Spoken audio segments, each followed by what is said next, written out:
കൃഷ്ണ ഗുരുവായൂരപ്പ ശരണം. പൊന്നുണി കണ്ണൻ്റെ ഉഷപൂജാലങ്കാരം രാവിലെ 4 മണിയോടുകൂടി മലർ നിവേദ്യം കഴിഞ്ഞ് ശ്രീകോവിൽ നട തുറന്നു. നെയ്വിളക്കുകളെല്ലാം നിറഞ്ഞു കത്തുന്നുണ്ട്. അതിൻ്റെ ശോഭയിൽ പൊന്നുണി കണ്ണൻ്റെ പുഞ്ചിരിക്ക് കൂടുതൽ കൂടുതൽ ഒരു ഭംഗിയുണ്ട്. പൊന്നുണി കണ്ണൻ്റെ തിരുമുഖം ചന്ദനം ചാർത്തിയിരിക്കുന്നു. നെറ്റിയിൽ ഒരു സ്വർണ്ണഗോപിക്കുറി അണിയിച്ചിട്ടുണ്ട്. ചെവിയിൽ ചെവിപ്പൂക്കൾ വെച്ചിട്ടുണ്ട്. മാറത്ത് ഒരു സ്വർണ്ണത്തിലകവും 2 സ്വർണ്ണമാലകളും ചാർത്തിയിരിക്കുന്നു. 2 കൈയിൻ്റെ ചുമലുകളിൽ ഓരോ സ്വർണ്ണത്തിലകം ചാർത്തിയിരിക്കുന്നു. അത് നല്ല പോലെ തിളങ്ങുന്നുമുണ്ട്. എല്ലാ തിലകങ്ങളും നല്ല ശോഭയോടുകൂടി കാണാം. പൊന്നിൻ കിങ്ങിണി കെട്ടി പട്ടുകോണകമെടുത്ത് ഒരു പീതാംബരപ്പട്ടും പച്ചപ്പട്ടും കൂട്ടിക്കെട്ടി ഞൊറിഞ്ഞെടുത്തിട്ടുണ്ട്. വലത് കൈയിൽ ഓടക്കുഴലുണ്ട്, താമരയുണ്ട്. സ്വർണ്ണ കിരീടം ചാർത്തി കിരീടത്തിന്മേൽ 3 തിരുമുടിമാലകളും 2 വലിയ വനമാലകളും ചാർത്തിയിരിക്കുന്നു. അങ്ങനെ സുന്ദരനായി പുഞ്ചിരിച്ച് നിൽക്കുന്ന സച്ചിദാനന്ദ കട്ടയെയാണ് നട തുറന്ന സമയത്ത് ഭക്തന്മാരെല്ലാവരും കാണുന്നത്. അവർക്ക് സന്തോഷത്തിൽ ആറാടി ആ പൊന്നുണിക്കണ്ണൻ്റെ തിരുനാമങ്ങളും ചൊല്ലി അത് ആ കണ്ണൻ്റെ അടുത്തേക്ക് ഓടി ഓടി ഓടി ഓടി പോണു.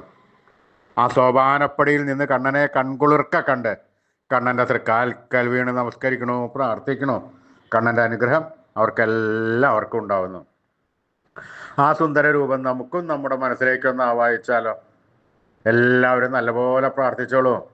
പൊന്നിൻ കിങ്ങിണി കെട്ടി പട്ടുകോണകമെടുത്ത് പീതാംബരപ്പട്ടും പച്ചപ്പട്ടും കൂട്ടിക്കെട്ടി ഞൊറിഞ്ഞെടുത്ത് വലത് കൈയിൽ ഓടക്കുഴലും താമരയും പിടിച്ച് സർവാഭരണ വിഭൂഷിതനായി നിന്ന് പുഞ്ചിരിക്കുന്ന സച്ചിദാനന്ദ കട്ടയെ എല്ലാവരും മനസ്സിൽ വിചാരിക്കൂ. നല്ലപോലെ വിചാരിച്ചോളൂ. ആ പൊന്നുണ്ണിക്കണ്ണൻ അതാ നമ്മുടെ മനസ്സിൻ്റെ ഉള്ളിൻ്റെ ഉള്ളിലേക്ക് അതാ കയറി വരണു.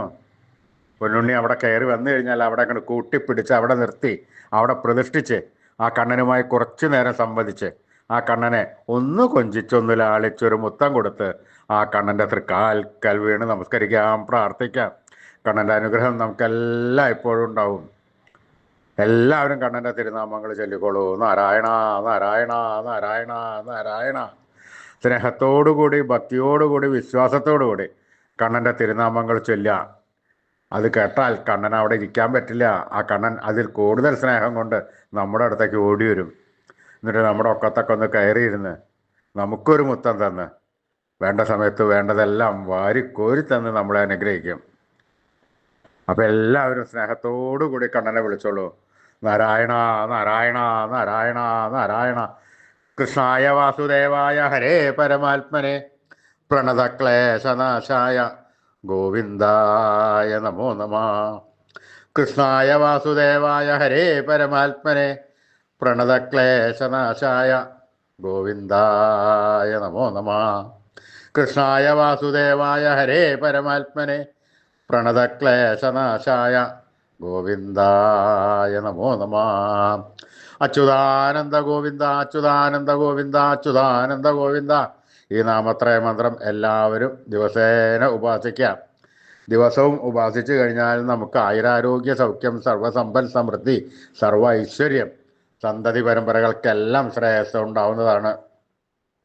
ഋഷീശ്വരന്മാർ തലമുറകൾ കൈമാറി തന്ന ഈ അമൂല്യനിധി നമ്മൾ വിട്ടുകളയാൻ പാടില്ല. നമ്മൾ ഉപാസിക്കണം. നമ്മുടെ വരും തലമുറകൾക്കത് പറഞ്ഞു കൊടുത്ത് അവരെ കൊണ്ട് ഉപാസിപ്പിക്കണം.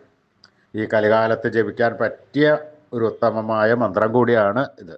അതുകൊണ്ട് എല്ലാവരും ഇന്ന് തന്നെ ഉപാസിച്ചു തുടങ്ങിക്കോളൂ ഈ നാമത്രയ മന്ത്രം. അച്യുതാനന്ദ ഗോവിന്ദ അച്യുതാനന്ദ ഗോവിന്ദ അച്യുതാനന്ദ ഗോവിന്ദ.